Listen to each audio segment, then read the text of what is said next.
ওগো আল্লাহ, ওগো মালিক, তুমি ছাড়া তো আমাদের আর কেউ নাই, তুমি ছাড়া তো আমার আর কেউ নাই। আল্লাহ গো, তুমি যদি মাফ না করো কে আমাকে মাফ করবে?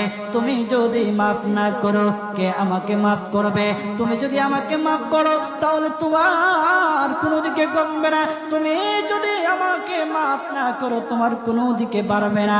আল্লাহ গো, তুমি আমাকে মাফ করে দাও। সারাটা জীবন অন্যায় কাজ করেছি, সারাটা জীবন নাফরমানি করেছি, আমার কাছে কালেমার দাওয়াত কম আসে নাই, আমার কাছে কালেমার দাওয়াত কম আসে নাই, আমাকে লোকেরা কম বোঝায় নাই। ওগো আল্লাহ, তুমি আমাকে মাফ করে দাও। মাফ না করলে কোথায় যাব, কার কাছে যাব? বাবা যখন মারে তখন মার কাছে আশ্রয় নেওয়া যায়, মা যখন প্রহার করে তখন বাবার